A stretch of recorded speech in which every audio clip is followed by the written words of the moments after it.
everybody, it's your boy SBX. Another video for you guys, and I want to talk about why your perfect someone or your dream girl, your dream guy does not fucking exist. I'm not saying it just to sound bitter.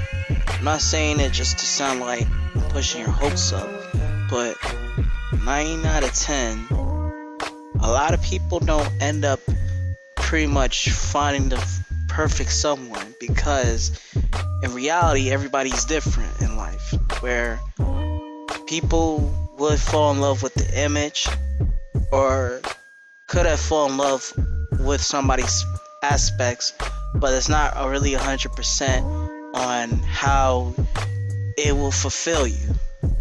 Now, by saying so is, for example, is if for the guys out there who is looking for love but manage to fall in love with someone who's complete opposite, you can put it as opposite attraction, which is always the case.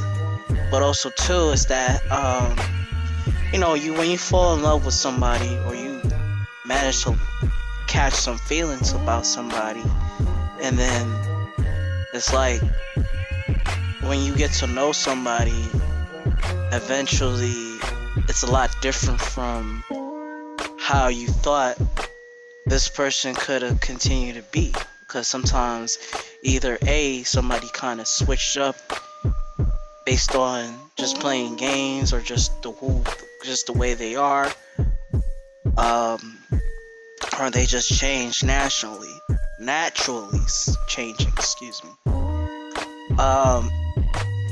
Sometimes expectations always get into our heads and always lead us into the way of finding love, and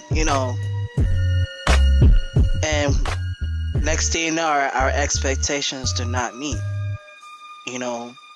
By saying that is because I've been through that situation before in my life too, and even so, we always like to rely on what we want in a person. So, we would not want to settle what we think is less, but regardless, we're settling for some reason, rather if it's something we eventually will be less or sell for more.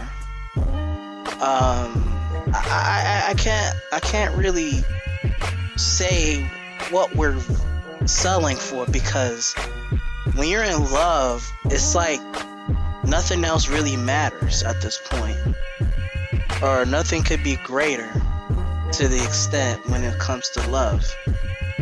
And in my opinion, I don't justify about what love should be about based on being 100% in everything. Because in life, and even with relationships, there's always going to be some fights and arguments and misunderstandings and stuff. But when it's too much of the fighting and the arguing and all that, it will turn the relationship very sour, and it shows that you're not really meant to be.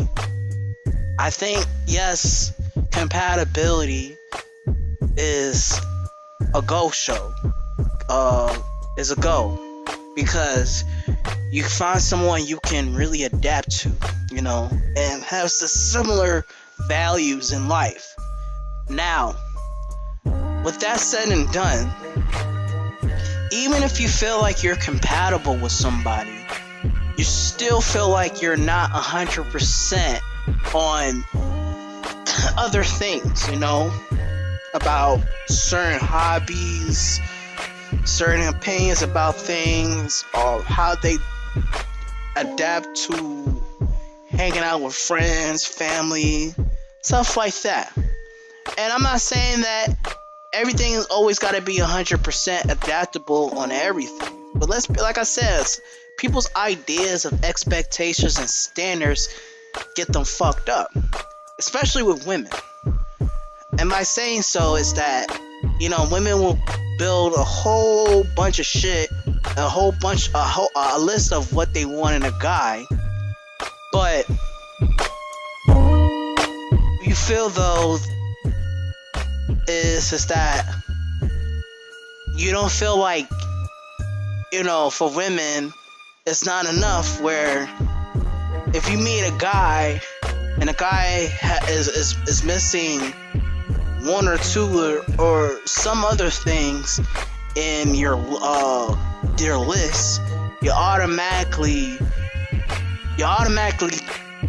dog the dude out and don't want to be with this guy. And you know, the greater things is just how he treated you, how romantic and stuff like that, and you push a nigga away for that.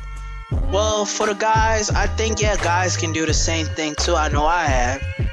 But realistically, in a guy's standpoint, if a guy have to push a girl away, it's either because she's either ugly as fuck, either she's crazy as fuck, or you're not really taking her seriously.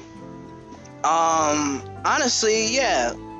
We all been through that. You know, every guy and every girl will push away something that they don't like. But for the men, it's like we lower our expectation, but at the same time, women have to crank it up a notch. But honestly, like I said, back to the whole idealistical relationship. You know, everybody wants a good relationship. Not gonna front. You know, with me, it's that when you think about how you want your girl to be, or for the women, how your man should be, it's like you want this person to be a Superman or a Superwoman, a Wonder Woman, or whatever. But in all actuality, those Supermen or Superwoman are very rare to get, and they're taken by somebody else. And you know, all those people you jotted down, I mean, like I said, with me, every time I feel like I found a girl that is kind of like my type, you usually kind of find some bullshit that you realize, like, yo, it ain't gonna happen.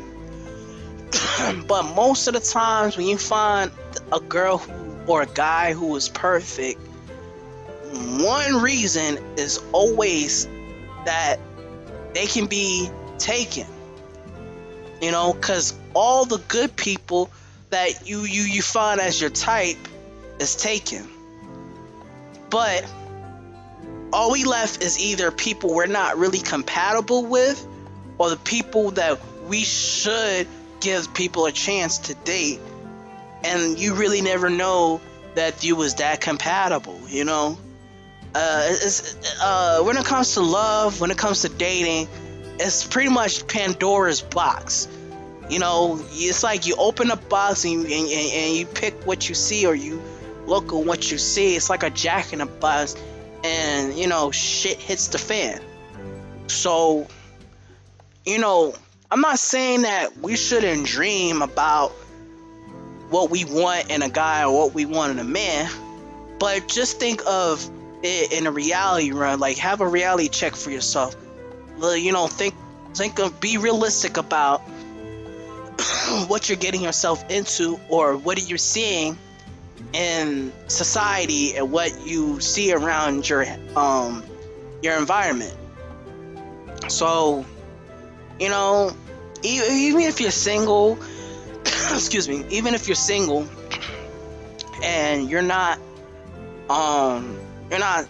dating anybody, you're not seeing anybody, it's like, you know for sure that it's, you know, you want to dream and think about things that you really want in a guy and a woman. You know, you have a dream, you have a daydream, you have your idea, you in the bed, you snuggling up with your girl, your man, doing God knows what, watching movies together, going on these romantic candlelight dates, you in fucking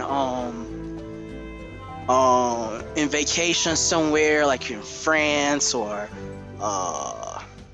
somewhere in Venice, Italy, somewhere, riding a boat together, riding a boat, love, taking cruise trips, y'all having sexual fantasies and desires, and a lot of ideas and dreams and fantasies, and this is what it really is. It's a fantasy, and I'm not judging anybody about having a fantasy. Compared to your fantasies and reality, it's like your fantasies make you feel like, you know what, this is what I want in a person, and I know that this is what I want in a person. But when you snap back to reality, even if it takes you 100 slaps in the fucking face, you realize, like, yo, I ain't got nobody. So, everybody do what they can to find the special someone, it's like I said, dating is tedious. It's tedious as hell. But with that said and done, you do like to not try to think twice. That's the best thing to do.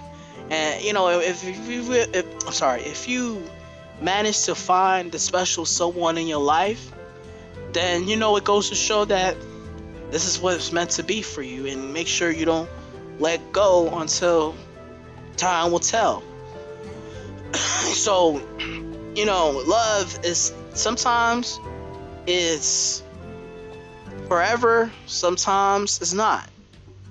But usually the bullshit love doesn't really last long. But at the same time, people change. People get tired, weary of the bullshit, or just they want to try something new.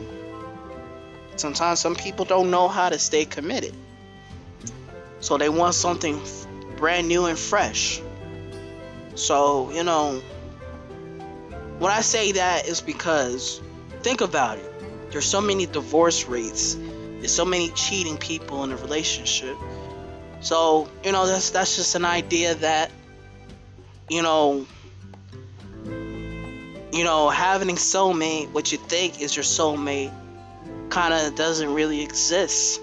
It may feel like it's for real for one moment, but it kind of fades away. There's a limitation,